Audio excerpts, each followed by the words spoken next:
HRR supply chain, highlighting and showcasing solutions for the most complex challenges facing the industry in 21st century by our team of subject matter experts and mentors. Broadcasting every week, all year round, we will present the most up-to-date series of podcasts and webinars. Hello and welcome to another episode of Bicara Supply Chain. This is not Hadi House. My guest today is Andy Vargoczky, a Senior Vice President of Agility, and he's based in Singapore. Thank you for being here, Andy. It's great to have you on the show. Thank you for having me, Radi. Wonderful to be on your show. Okay, so before we get started, could you please brief a bit about yourself and your professional background? Thank you for the question. Look, I've spent almost 30 years in the logistics transportation business. I'm originally from Hungary, but I call Australia home.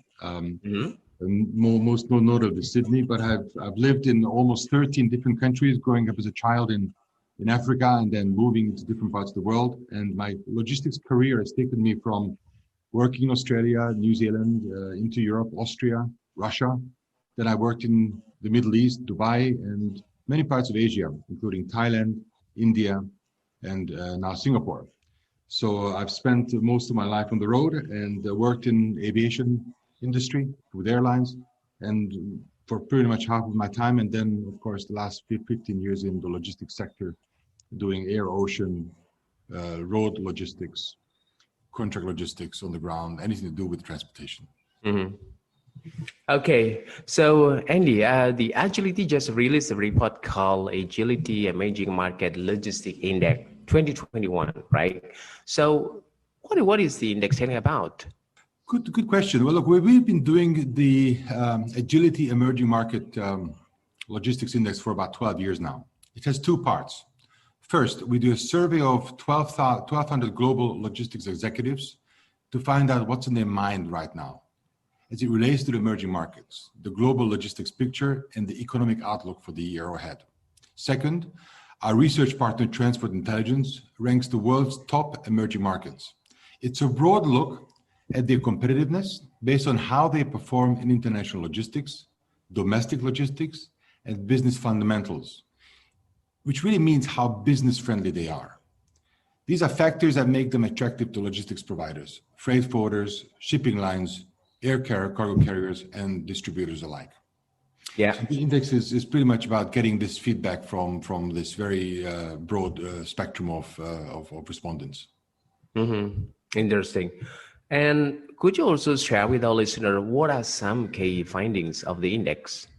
Well, this year was particularly interesting because of the pandemic. The survey was really noteworthy. Again, as I said, we surveyed 1,200 logistics and supply chain executives. And what they've found, or what we found, is that we don't see a full global economic recovery until 2022 or beyond. Even though they believe Asia Pacific will rebound very quickly, and North America and Europe will also bounce back in 2021. They see Latin America and the Sub-Saharan Africa taking longer to recover to the pre-pandemic levels. Actually, there is no major trend to move production in response to the pandemic. As you know, there was a lot of talk that multinationals would uproot from China or find sourcing partners closer to home. There would be multi-shoring or near-shoring or reshoring by American and European companies in response to the distributions that caused by the pandemic. But actually in our survey, only 21% said their companies are considering such strategies. And equally, twice as many, almost 40% said they're trying to become more resilient by speeding up adoption of technology and strengthening their ability to conduct business online instead of moving their factories. Now, companies that do leave China actually won't be reshoring either. We also asked executives where their companies would relocate production if they left China. I don't know if this comes as a surprise, but they would not be moving back to Europe or US. The answer is definitely no. Yeah. They'll be moving to Vietnam, India, Thailand, Malaysia, and of course, Indonesia, your home country, were their top choices. So in our rankings, actually, China and India continue to be on top. right? Vietnam leaped up to three spots. Asia Pacific and the Gulf markets dominated the top 10 in terms of business friendliness. Actually, the Gulf countries outperformed most others in terms of the business climate. And some other countries like Turkey, Brazil, Morocco, Ukraine, Kenya, Myanmar made progress in international logistics competitiveness. But China remains clearly the top choice.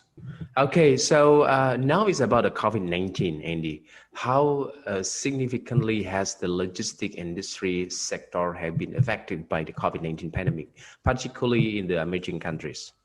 Oh, look, every supply chain in the world has felt the pandemic. Every supply chain, yeah? Every supply chain. I think we as individuals felt it as much as the supply chain itself, right? If you remember Exactly. going back to the March, February Last year. period, right? Air freight capacity sharply reduced. There was a lot of cancellation of passenger flights. And you would know that passenger aircraft typically account for about 50% of the global air cargo capacity. So air freight rates have spiked, charter demand spiked, dedicated air cargo flights reached unseen levels. You would have remembered that there were a lot of passenger aircraft conversions taking place, particularly carrying the PPE equipment across the globe. So the air freight capacity was sharply reduced. Now on the ocean freight side, actually it was a perfect storm because ocean freight capacity shrunk overnight. First, because the manufacturing in China and elsewhere in Asia became to halt in February, March of 2020. Then the carriers started canceling hundreds of scheduled sailings. And when the production resumed in China and the rest of Asia in sort of the May, June area, there was not enough vessels and scheduled sailings to handle the demand. Now, there was another complication to this, is the cargo containers, which handle most of the volumes in ocean freight, where they were stranded in Europe. So you had canceled sailings and the containers were stuck in Europe and the Americas, and they couldn't be brought back to Asia when the production came up. So as a result, there is still a container imbalance. Not enough containers in Asia Pacific production location to move the goods out. And there is not enough containers on the other hand to be moved around, because you remember there were also people affected handling dockyard, the ships itself, the trucking, lockdowns. So all in all, we've come to a perfect storm in the ocean freight space, and it's slowly correcting itself, but only very, very slowly. And I suppose the other factors combined with the pandemic to make this a very volatile and rapidly changing logistic market was the explosive of e-commerce. There was a huge demand for warehouse space in many markets. The continued push for sustainable solutions at every step of the supply chain, and of course, trade protectionism, which is on the rise. Brexit, for that matter of fact, the UK supply chain was heavily impacted. And of course, by all parties in the supply chain to go digital. I think last year has presented us with a situation that none of us have ever seen coming. With the shortage of capacity, the increased production, digitalization, and all these trade protectionism put together, it was just a perfect storm for the supply chain. So heavily impacted by the pandemic, I must say. It's the most impacted year I've ever seen in my career. Okay, so when I read this index, Andy, it clearly states that no global recovery in 2021, which is, to me, is a very, very provocative statement. How did the index come up with these conclusions? As I said earlier, we asked the 1,200 executives we surveyed, and this is what they told us. Keep in mind that all the regions in the world will probably show a positive year-on-year GDP growth in 2021. And that is because in 2020, almost everybody declined in their GDP. With the exception of China and India, that showed a slight positive GDP growth in 2020.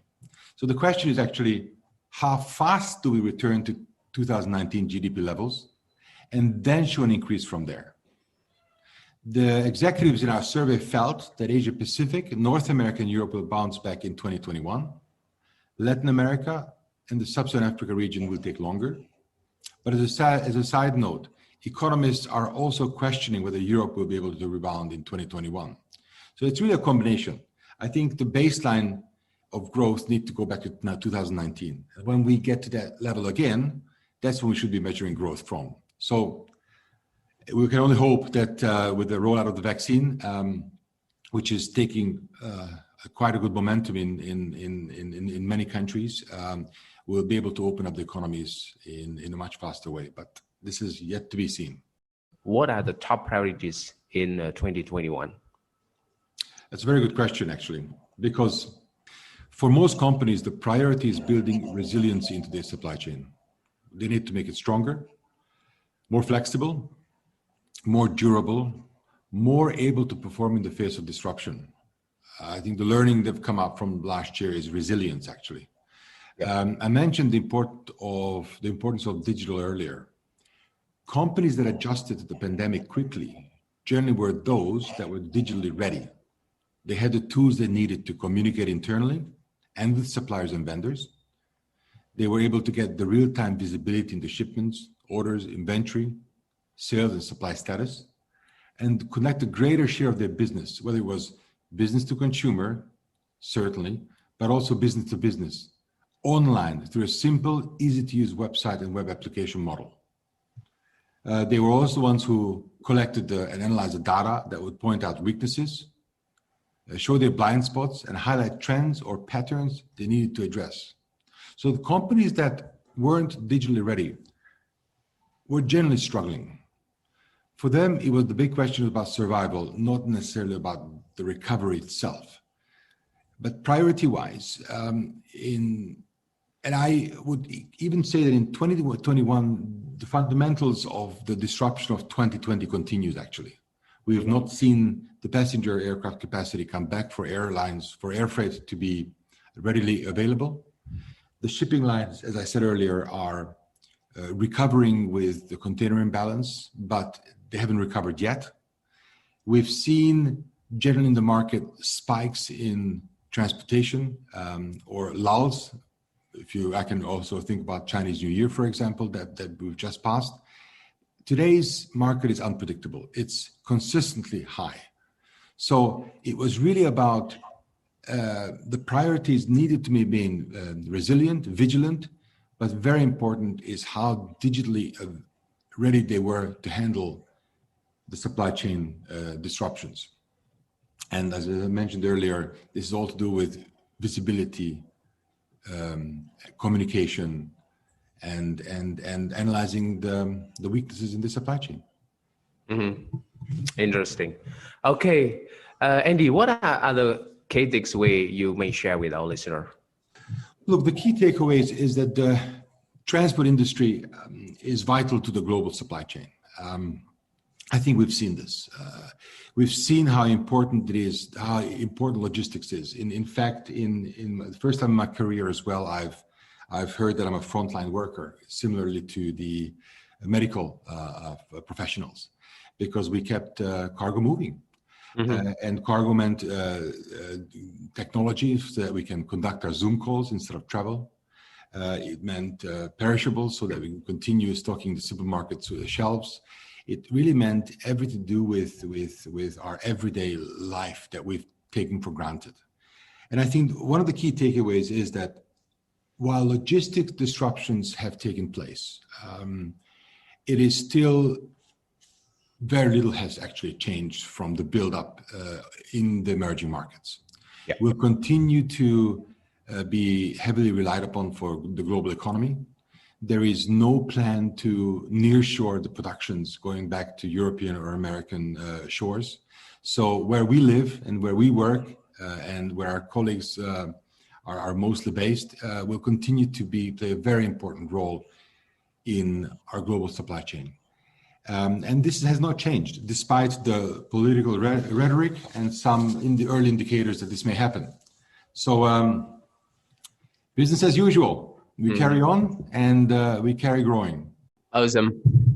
Okay. I actually still have a couple of questions, Andy, but we are running out of time. So thank you for joining me, Andy. And my last question, if any of our listeners would like to get a copy of Index, where they can find it? Well, please go to our website, www.agilitas.com. and you'll be able to get links to the survey, so index itself. You can download it, you can watch videos, you can just look at the short summary if you are interested to getting it. So again, at agility.com. Mm-hmm. Okay. Once again, thank you very much for today's podcast, Andy. Stay safe and bye for now. Alrighty, thank you. Thanks to the listeners. Bye-bye. At Bichara Supply Chain, we are committed to driving global perspective to embrace technological adaptation in improving process efficiencies. Don't forget to subscribe, like, and share Bichara Supply Chain. And stay tuned for the latest updates. To learn more, visit our website www.bicharasupplychain.com. Thank you for listening to us. We look forward to seeing you at our next episode.